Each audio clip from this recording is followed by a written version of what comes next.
오늘 우리에게 주시는 하나님의 말씀은 요한복음 9장 35절에서 38절까지 말씀입니다. 요한복음 9장 35절에서 38절까지의 말씀 신약성경 162면에 있습니다. 요한복음 9장 35절에서 38절까지의 말씀입니다. 제가 봉독하도록 하겠습니다. 예수께서 그들이 그 사람을 쫓아냈다 하는 말을 들으셨더니 그를 만나사 이르시되 내가 인자를 믿느냐? 대답하여 이르되 주여 그가 누구시오니이까? 내가 믿고자 하나이다. 예수께서 이르시되 내가 그를 보았거니와 지금 너와 말하는 자가 그이니라. 이르되 주여 내가 믿나이다 하고 절하는지라. 아멘. 여러분, 우리가 인생을 살아가면서 참 소중한 만남들 갖게 됩니다. 우선 부모님과의 만남, 또 조금 자라면 친구들하고의 만남, 또 나이가 차면 결혼을 하는데 평생 함께 이제 동행할 동반자, 배우자, 남편과의 만남, 또 아내하고의 만남, 참으로 귀중한 만남들이죠. 그런데 그런 만남만 있는 것은 아니고 또 영적인 만남, 이것도 있어요. 영적으로 가장 소중한 만남이라면 뭘까요? 틀림없이 우리 믿는 사람들에게는 예수님과의 만남, 이것 이상 중요한 만남은 없을 겁니다. 이 안에도 지금 같은 교회 공동체 안에 모여서 함께 예배를 드립니다. 하지만 예수님을 만난 방식, 이건 천차만별이에요. 사람마다 다 달라요. 나이도 달라요. 어렸을 때 만난 사람도 있고요. 또 장성해서 또 좀 많은 나이가 됐을 그때에 예수를 만난 분도 있고요. 어떤 분들은 심지어 병상에서 돌아가시기 직전에 예수를 만나고 그리고 영접하고 세례를 받는 이런 분들도 계세요. 누구는 좀 평탄한 삶을 살고 있을 때 주님을 만나고, 또 우리 중에 많은 사람들은 어려울 때, 힘들 때, 인생의 어떤 위기 순간에 이분을 정말 만나는 이런 경우도 굉장히 많아요.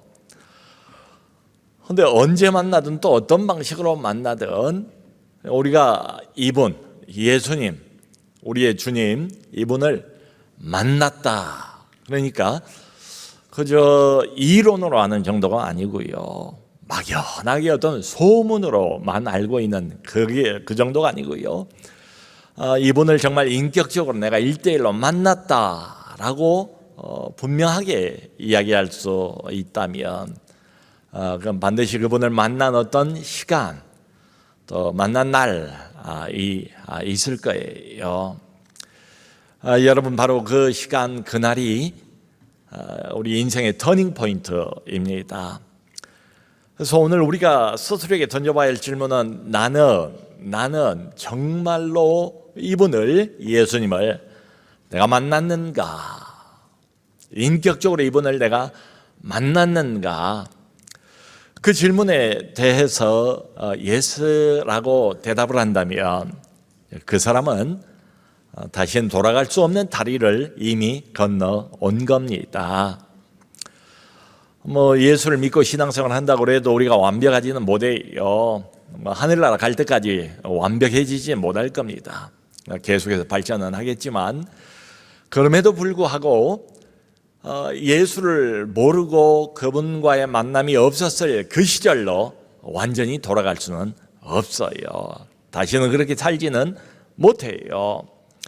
그래서 오늘 요한복음 9장을 보면 정말 예수님을 이렇게 만난 한 사람이 등장을 합니다. 오늘 성경 본문 또 요한복음 9장 전체는 한 맹인에 관한 이야기예요. 그런데 여기 9장 1절을 보면 이 맹인에 대해서 소개를 해요. 이 사람은 나면서부터 맹인이었대요. 그러니까 한 번도 태어난 후에 부모님 얼굴을 본 적이 없어요. 우리가 보는 것처럼 저 맑은 아름다운 하늘을 본 적도 없고요. 철마다 피어나는 다양한 꽃들을 본 적도 없고, 또 자신이 어떻게 생겼는가 자기 모습을 본 적도 없어요. 그런데 오늘 본문 성경을 보면 이 사람 이미 장성했대요. 이미 성인이래요. 그러니까 아마 수십 년 동안을 어둠 속에서 살아온 사람, 암흑 속에서 살아온 사람입니다. 그런데 이 사람이 예수님을 만나요.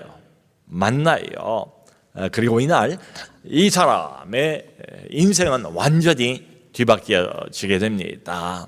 그 이야기가 자세하게 기록이 되어 있어요. 예수님께서 이 맹인을 고쳐주세요. 고쳐주시는 그 방법까지 성경에 자세히 기록이 되어 있습니다. 예수님께서 침을 뱉어서 진흙을 이겨서, 그리고 이 사람 눈에다가 붙이고는 이렇게 말씀을 하세요. 실로암 못에 가서 씻으라. 여러분, 예수님께서 왜 굳이 이런 행동을 하셔야만 했을까요? 예수님은 얼마든지 말씀만으로도 고칠 수 있는 분이시잖아요. 그런데 이분이 일부러 침을 뱉고 진흙을 이기고 반죽을 해서 그걸 눈에 붙이고 또 순종까지 요구를 해요. 아직 눈 뜨기 전이거든요. 실로암 못까지 또 가야 됩니다. 순종을 요구를 하세요. 마치 그 창세기에 보면 하나님께서 최초의 사람인 아담을 만드신 장면이 나오잖아요. 아담을 어떻게 만드세요? 하나님께서 흙으로 아담을 빚으시죠. 그런 것처럼 완전히 나면서부터 한 번도 본 적이 없었으니까 완전히 맹인인 이 사람을 마치 재창조하는 것처럼 진흙을 이겨서 이 사람 눈에 붙이고 실로암 못에 가서 씻으라. 웬일인지 이 맹인이 그대로 순종을 합니다. 그리고 실로암 못에 가서 씻자마자 눈이 띄어졌어요. 다 보여요. 대단한 기적이 일어난 겁니다. 참 깜짝 놀랄만한 사건이 유대인 사회 한복판에서 일어난 거예요. 그러니까 이 사람이 눈을 뜨자 다른 사람들이 보면서 수군거립니다. 갑론을 봐.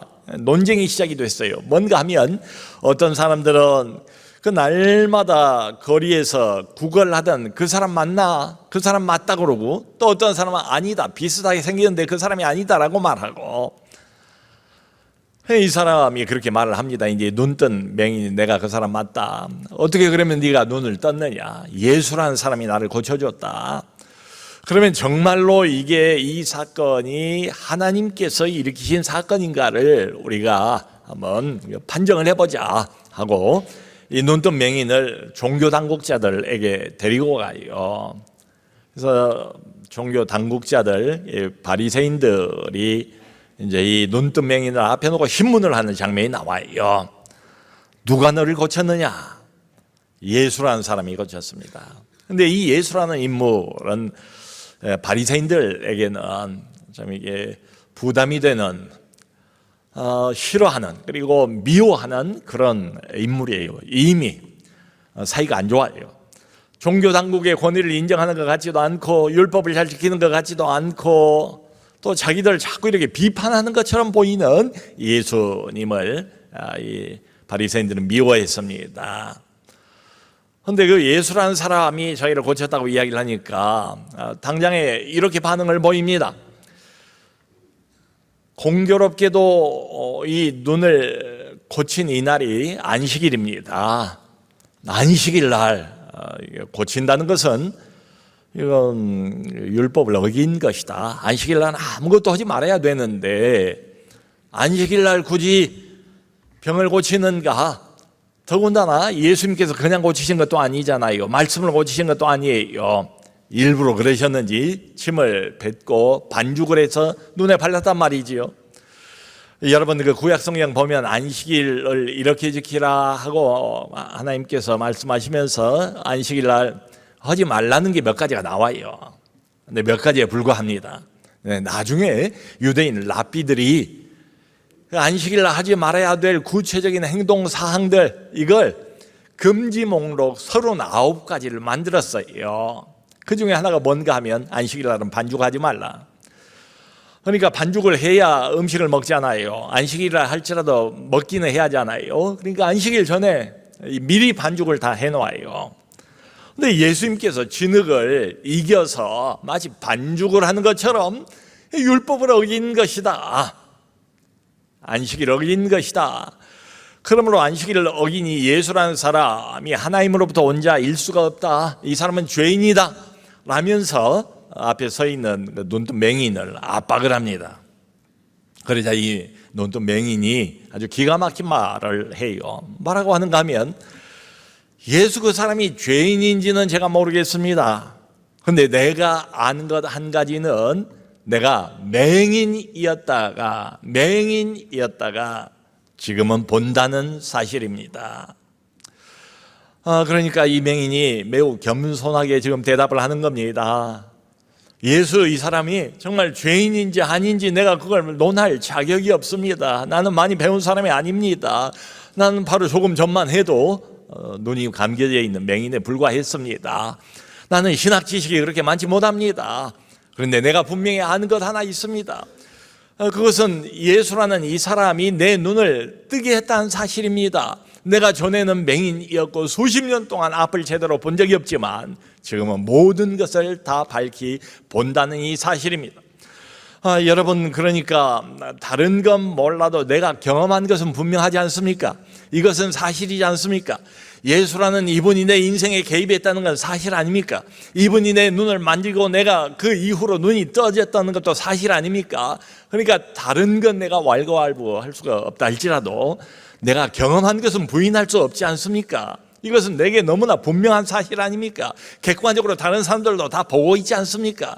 그러니까 한편으로는 겸손하게 또 한편으로는 본인이 경험한 것을 솔직하게 이야기를 한 거예요. 더 이상 부정할 수가 없게 되자 이 종교 당국자들이 회당에서 이 사람을 쫓아내버려요. 출교를 해버립니다. 여러분 당시에 유대 사회에서 회당에서 쫓겨나는 것은 그저 종교 활동이 앞으로 좀 어렵겠다 이 정도가 아니에요. 유대 사회는 종교적인 사회 아닙니까? 그러므로 회당에서 이게 쫓겨났다는 것은 그야말로 공동체로부터 버림을 받는다 이런 이야기입니다. 사회적인 매장 상태를 의미를 해요. 성도 여러분 오늘날도 예수를 믿고 교회를 다니기 시작하면서 가장 가까운 가족들로부터 어려움을 겪는 경우들이 왕왕 있어요. 그러니까 한 집안에서 두 종교를 섬기기 시작하면 갈등이 생긴다 이런 말부터 시작을 해서 신을 바꾸면 저주를 받는다, 조상신이 노한다, 잘못하면 집안이 망한다 뭐 이런 이야기까지 등등 하면서 어려움을 겪는 경우들이 있습니다. 그러니까 이 맹인이 지금 기적을 경험하긴 했어요. 거기까지는 좋아요. 근데 행복한 결말은 아니에요. 눈은 떴습니다. 너무너무 감사하지요. 근데 공동체로부터 눈 뜨자마자 바로 버림을 받은 거예요. 이런 묘한 상황에 놓여 있습니다. 예수님께서 이걸 아시고 이 눈뜬 맹인을 두 번째로 찾아오시는 장면이 또 기록이 되어 있어요. 예수님께서 일부러 다시 두 번째 이번에 눈뜬 맹인을 찾아가십니다. 그러니까 항상 보면 첫 번째도 그렇지만 두 번째도 그래요. 오늘날도 마찬가지예요. 예수님께서 항상 먼저 오세요. 우리들에게로 먼저 오세요. 이게 마치 무슨 영적인 공식이나 되는 것처럼 성경은 반복해서 그걸 보여줍니다. 여러분 요한복음 4장에 등장하는 사마리아 수가성 우물가의 여인도 마찬가지죠. 남편을 5사람하고 이렇게 바꿔가면서 살아왔지만 여전히 만족이 없는 그 여인, 그 여인에게 예수님께서 먼저 찾아가시죠. 또 세리장으로서 돈은 많이 가지고 있었지만은 다른 사람들로부터 소외를 당하고 있었던 삭개오라는 사람은 어떻습니까? 역시 예수님께서 그의 그 상황을 꿰뚫어 보시고 먼저 찾아가시지 않습니까? 성도 여러분, 우리가 복음이라고 부르지 않습니까? 우리 신앙의 핵심이 복음이잖아요. 복음은 좋은 소식이잖아요. 하나님이 우리에게 보내주신 소식 아닙니까? 이 복음의 핵심이 뭡니까? 다른 것 아니지요. 바로 이거지요. 하나님께서 우리를 찾아오셨다. 이게 복음의 핵심이지요. 예수님의 12 제자들은 다 예수님이 하나씩 다 부르세요. 근데 예수님이 선택해서 부르신 제자 중에 마태라는 저자가 있어요. 바로 신약성경 마태복음을 쓴 저자가 마태입니다. 근데 당시 이 사람 직업이 뭔가 하면 바로 세리예요. 여러분, 당시 유대 사회에서 죄인들의 대명사 중에 하나가 바로 세리예요. 세리가 어떤 사람들입니까? 같은 유대인인데 자기 동족 유대인들에게서 돈을 긁어 모아서 자기들을 다스리고 괴롭히는 로마 당국에 전달하는 역할을 하는 사람이 세리잖아요. 마치 매국노처럼 취급을 당했던 게 세리예요. 또한 죄인의 부류는 장기입니다. 그런데 이 죄인들의 대명사와 같은 세리 또는 장기, 이런 사람들 예수님께서 외면하지 않으세요. 기꺼이 그 사람들을 만나십니다. 그 사람들하고 대화도 해요. 식사도 함께 해요. 기꺼이 예수님께서 그들과 함께 하세요. 이런 걸 여러 번 당시 유대인들이 바라보면서 예수님에게 이렇게 별명을 지어주잖아요. 저는 죄인의 친구다. 죄인의 친구다. 여러분, 지금까지는 우리가 감히 하나님 앞으로 가지 못했습니다. 하나님은 거룩하신 분이고 죄인은 하나님 앞에 가까이 가지 못하잖아요. 근데 하나님의 아들이신 그분, 아니 육신을 입은 하나님 자체이신 그분이 사람들로부터 듣는 이야기가 뭔가 하면은 죄인의 친구. 성도 여러분, 오늘날에도 이런저런 이유로 주변 사람들로부터 소외를 당하고 따돌림을 당하는 사람들이 많아요. 또 한 걸음 더 나가서 자기 자신으로부터도 무슨 일로인가, 자기 자신으로부터도 이렇게 소외당하고 있는 이런 사람들이 적지가 않습니다. 근데 예수님께서 그런 사람들을 찾아가신다는 말이죠. 우리 안에 실패자도 있을 수 있고요. 또 알코올 중독, 마약 중독, 요즘 들어서 우리 대한민국 사회도 점점 이 마약을 하는 사람들이 많아지고 있다고 그래서 나라의 걱정거리가 되고 있잖아요. 알코올 중독, 마약 중독, 중독자들, 그리고 노숙자들. 그런데 이런 사람들 중에도 예수를 정말로 만나고 삶이 새로워진 사람들이 적지가 않아요. 그러니까 인생이 완전히 무너져 버렸습니다. 인생이 이렇게 바닥까지 무너져 버리니까 자기 자존심도 바닥까지 완전히 무너져 버렸습니다. 그런데 그 가운데서 예수님이 이런 사람들을 찾아가십니다. 그 사람의 삶을 만져주세요.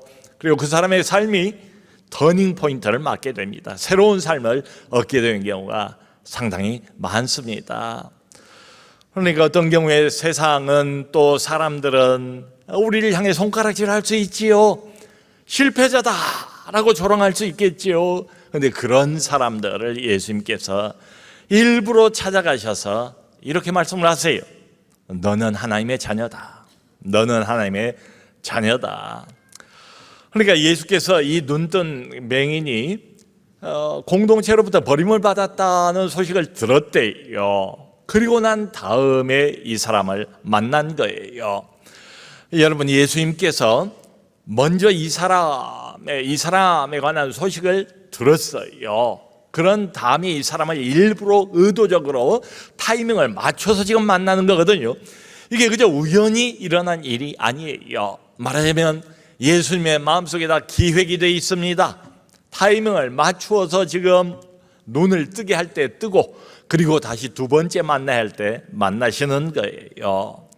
그러니까 예수님이 이 사람에 관한 소문을 들었다는 것은 그저 사람들이 하는 이야기를 돌아다니는 소문이니까 들리니까 귀에 들리니까 들었다 이런 이야기가 아니에요. 지금 이 눈뜬 맹인의 상황, 처지, 마음속의 상태가 어떤 것인가까지를 예수님께서 꿰뚫어 보셨다 이런 뜻입니다. 그런 다음에 의도적으로 예수님께서 다시 이 사람을 만나세요. 그리고는 이렇게 물어보십니다. 네가 인자를 믿느냐? 딱 한마디를 물어보세요. 다른 것 많이 물어보지 않으세요. 다른 말씀 안 하세요. 단도직입적으로 두 번째 만났을 때는 이걸 물어보십니다. 네가 인자를 믿느냐? 그 한마디예요. 여러분 여기 예수님이 쓰고 있는 이 독특한 단어 인자라는 것은 한자입니다. 이게 사람의 아들이에요. 사람 인자의 아들 자자예요. 그러니까 예수님께서 지금 말씀하실 때 인자라는 것은 그죠? 사람의 아들, 자신을 사람의 아들일 뿐이라고 그렇게 소개하고 있는 게 아니에요. 당시 유대 백성들은 인자가 무슨 의미를 담고 있는가를 일반적으로 다 알아요. 유대 백성들은 오랫동안 메시아를 기다려 오지 않았습니까?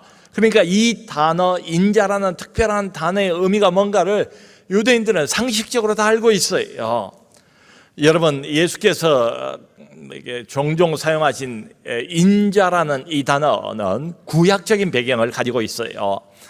특별히 다니엘서 같은 데를 보면 인자는 어떻게 소개가 되어 있는가 하면 앞으로 세상을 구원하기 위해서 하나님이 보내실 구원자, 인류를 죄 가운데서 건져내기 위해서 하나님이 보내시는 메시아적인 존재, 그게 바로 인자예요.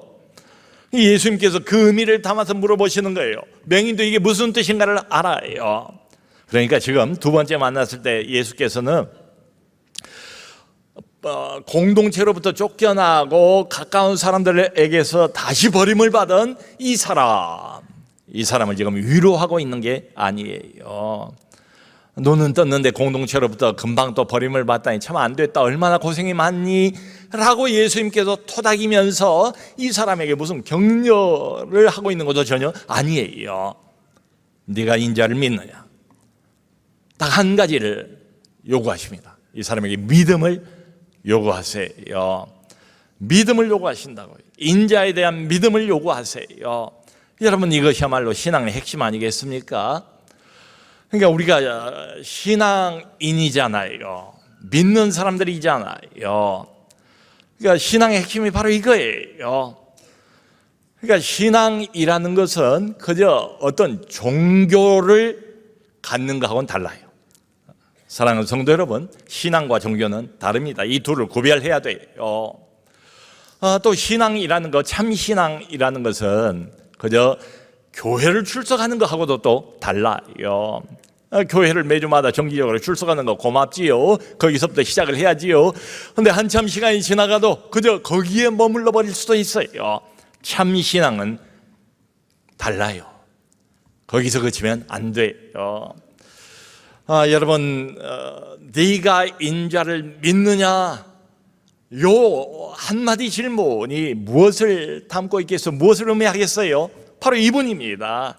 신앙의 핵심인 이분, 성경의 주인공인 이분, 우리가 믿는 것은 바로 이분이에요. 여러분, 지금도 온 세상에는 이리 가야 산다, 저리 가야 산다, 소위 말하는 많은 길들이 있어요. 또 이 세상에는 지금도 수많은 진리들이 존재하고 있습니다. 어떤 사람들은 이게 진리라고 말하고 다른 사람들은 저게 진리라고 주장을 하지 않습니까? 그런데 예수 이분이 지금 우리 모두에게도 물어보는 질문 딱 하나입니다. 네가 인자를 믿느냐? 이것은 세상의 수많은 길들 중에 하나, 세상에 하고 많은 진리라고 불리우는 많은 진리들 중에 하나를 의미하는 게 아니에요. 이게 중요합니다. 예수님 본인 스스로가 그런 말씀을 하시잖아요. 요한복음 14장 6절에서 내가 곧 길이요 진리요 생명이니 나로 말미암지 않고는 아버지께로 올 자가 없느니라. 그러니까 이 말씀은 세상에 많은 종류의 진리가 있고 신들이 있는데 그 중에서 그래도 나를 택하는 게 낫다 이런 말이 아니잖아요. 유일한 길, 유일한 진리, 하나밖에 없는 유일한 생명, 그걸 의미하는 거지요. 바로 이분입니다. 신앙은 바로 이분입니다. 우리가 믿는 것은 바로 이분입니다. 이분이 전부예요. 그 이상은 없어요. 그 이하도 없어요. 바로 이분이에요. 모든 것이 처음부터 끝까지 우리의 신앙은 이분에게 매여 있습니다. 네가 인자를 믿느냐? 이 말은 그저 나를 인정하느냐, 긍정하느냐, 고기를 끄덕이느냐 이 의미가 아니지요. 네 인생 전부를 털어서 나를 믿고 신뢰하고 나를 구원자로 믿을 뿐만 아니라 네 인생의 주인으로 나를 받아들이겠느냐, 이런 질문입니다. 여러분, 어떤 의사에 대해서 우리가 인정할 수 있지요. 만일 그 의사가 좋은 학교 나와서 의학 수업 제대로 받았어요. 그리고는 또 많은 경험도 쌓았어요. 그렇다면 그걸 보고 일반적으로는 그 의사를 인정할 수 있지 않습니까? 긍정할 수 있지 않습니까? 그런데 여러분, 만일에 그 의사가 나를 진단을 했어요. 그리고 큰 수술을 해야 된대요. 그것도 완전히 전신 마취를 한 다음에 의사가 직접 수술을 하겠대요. 그 의사의 커리어를 우리가 긍정하고 인정하는 거하고 거기서 그쳐버릴 수 있지요. 정말로 이 의사를 내가 마음 깊이 신뢰하지 못한다면 내 몸을 이 의사한테 맡기고 전신 마취까지 하면서 큰 수술한데 내 몸을 이 의사에게 완전히 통째로 맡길 수가 없지요. 마치 그것과 같습니다. 그저 교회를 나가면서 예수를 훌륭하신 분으로, 종교적인 리더로, 아니면 한 사람의 선지자로 인정할 수 있을지 모르겠어요. 그거하고 예수의 말씀 그대로입니다. 네가 인자를 믿느냐? 이 말은 너의 영혼의 중심을 나에게 줄 수 있느냐? 너의 삶 전체를 나에게 맡길 수 있느냐? 내가 구원자라는 것을 너는 믿느냐? 내가 너 때문에 십자가에 죽은 하나님의 아들이고 네 눈앞에 서 있는 사람으로 나타난 하나님이라는 걸 너는 믿느냐? 이 모든 의미가 다 이 한마디에 포함이 되어 있습니다. 그러니까 지금 맹인은 눈을 떴어요. 이미. 근데 아직 영혼의 눈은 뜨지 못했어요. 육체의 눈, 육신의 눈만 떴어요. 그러니까 예수님께서 아주 교묘하게 신적인 지혜 가운데서 바로 이 타이밍을 맞추어서 이 사람을 다시 두 번째로 만난 겁니다. 두 번째로 만난 이유는 이제는 영혼의 눈을 뜨게 하기 위해서, 이제는 이 사람을 구원의 믿음으로 인도하기 위해서 일부러 의도적으로 다시 찾아와서 이 사람을 만난 거지요. 여러분, 이게 필요합니다. 지난주에 저희 교회에 오셨던 우리 VIP들에게도 마찬가지예요. 그분들에게 정말로 필요한 것은 종교를 갖는 게 아닙니다. 바로 이 맹인에게 물어보셨던 것처럼 네가 인자를 믿느냐? 결국 우리가 인도해야 될 마지막 목표 지점은 여기에요. 이분입니다. 이분이 신앙의 목표예요. 이분이 신앙의 핵심이에요. 이분이 우리 신앙의 모든 것이에요. 처음이고 나중이에요. 그러니까 이분을 제대로 알고 이분을 믿고 마지막에는 내 모든 인생, 내 모든 영혼을 이분에게 송두리째 맡길 수 있을 만큼 신뢰하는 그 자리까지 가는 것, 이게 바로 목표입니다. 예수께서 이렇게 말씀을 하시자 이 맹인이 그렇게 대답을 합니다. 그가 누구십니까? 내가 믿고자 하나이다. 내가 믿고자 하나이다. 믿을 마음의 준비가 다 된 거예요. 이제 무르익은 거예요. 건드리기만 하면 이제 이 사람이 믿게 돼 있어요. 거기까지 주님께서 차분차분 한 걸음 한 걸음 인도를 해 오신 겁니다. 그러자마자 예수께서 기다렸다는 듯이 그렇게 말씀하지 않아요? 지금 너와 말하는 자가 그이니라. 지금 바로 이 순간 네 눈앞에 서 있는, 너와 대화를 나누고 있는, 말하고 있는 자, 바로 내가 바로 그이니라. 예수님이 자기를 나타내신 거지요. 자기가 어떤 사람인가 자기 정체를 보이신 거지요. 이걸 조금 어려운 표현으로 계시라고 부릅니다. 예수님의 자기 계시예요. 사랑하는 성도 여러분, 오늘날도 우리 인간은 많이 배웠든 적게 배웠든 상관이 없습니다. 나이가 많든 적든 이것하고도 전혀 상관이 없고요. 인간은 하나님을 알 수가 없어요. 하나님과 인간 사이에는 벽이 가로막혀 있습니다. 우리가 하나님을 알 수 있는, 참 하나님을 알 수 있는 유일한 비결 하나가 있어요. 그게 뭔가 하면 하나님께서 자신을 낮추셔야 합니다. 하나님이 전능하신 그분이 모든 것들을 다 창조하신 창조주가 지금도 만드신 모든 것을 다스리고 계시는 통치자이신 그분이 우주의 왕이신 신중의 신이신 그분이 자기를 낮추셔서 우리 인간에게 자기를 계시해 주셔야 돼요. 보여주셔야 돼요. 하나님이 스스로 알려주셔야 돼요. 그때만 우리는 하나님을 알 수가 있어요. 지금 예수님께서 그 일을 한 거예요. 지금 너와 말하고 있는 자가 그이니라. 여러분, 오늘 이 요한복음 9장을 보면 이 맹인이 예수님을 어떻게 인식하는가에 대한 발전 과정이 자세하게 기록이 되어 있어요. 이제 이 맹인의 인식에, 예수님에 관한 인식의 변화가 와요. 처음에는 예수라는 사람, 그 사람이 나를 고쳤다 이렇게 말해요. 다음에 그 사람을 넌 누구라고 생각하느냐 했더니 선지자입니다. 선지자라고 한 걸음 더 전진을 해요. 또 나중에는 그렇게 말합니다. 그는 하나님께로부터 온 분입니다. 하나님께로부터 온 분이라고 고백을 해요.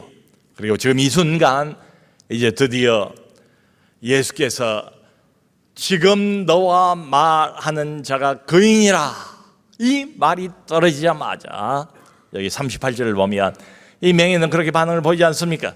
주여 내가 믿나이다 하고 절하는지라. 주여 내가 믿나이다.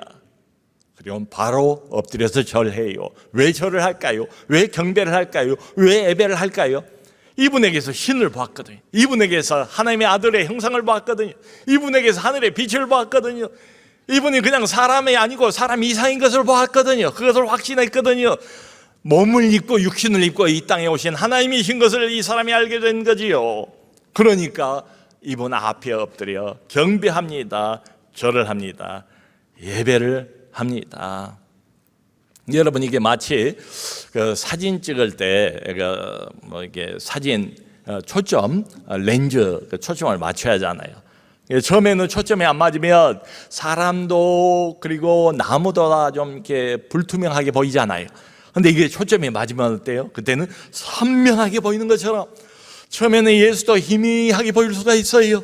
그런데 예수님께서 두 번째 만나셨을 때는 이제는 초점이 맞춰진 거지요. 이분이 누군가를 이제 비로소 제대로 알아보게 된 겁니다.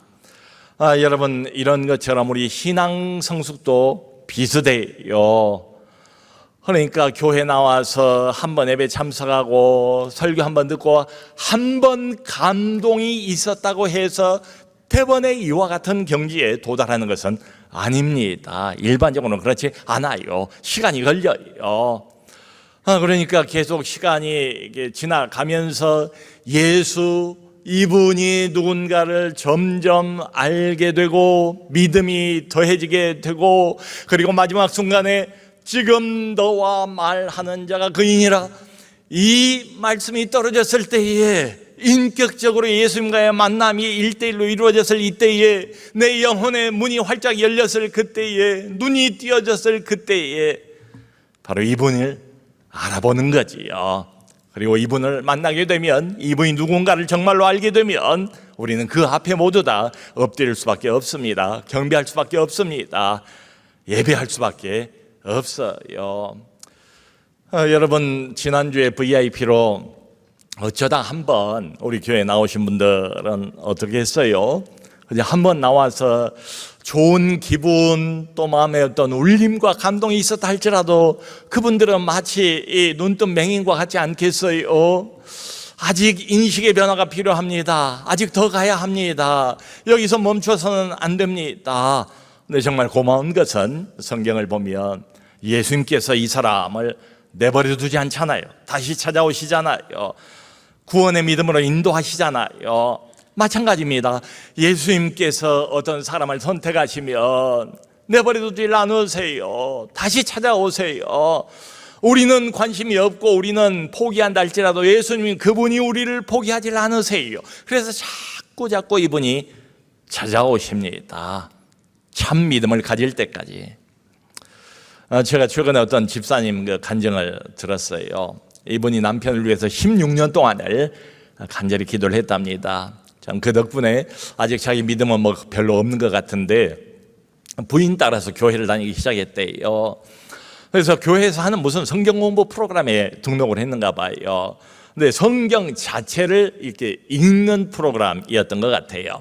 이제 거기 숙제가 있는데 그래도 이제 숙제는 열심히 하는 사람이라 어느 날 그 숙제를 하기 위해서 성경을 읽고 있었답니다. 근데 어디서 읽었는가 하면은 침대 속에서 읽었대요. 근데 침대 속에서 이렇게 누워가지고 성경을 읽다가 보니 왠지 그래도 하나님의 말씀인데 내가 이렇게 이런 자세로 읽어도 되나 하는 좀 그런 마음이 들었던가 봐요. 그래서 이제 이렇게 일어나기도 하고 또 포즈를 이렇게도 취해보고 저렇게도 취해보는데 영 마음이 불편하더래요. 그래서 급기야 나중에는 침대에서 내려와가지고 침대 옆에 그 바닥에 무릎을 꿇고 엎드려서 성경을 읽기 시작했다는 거예요. 근데 그 순간 하나님께서 이 사람 환상을 보여주시더래요. 아마 어렸을 때 교회를 나갔던 사람 같아요.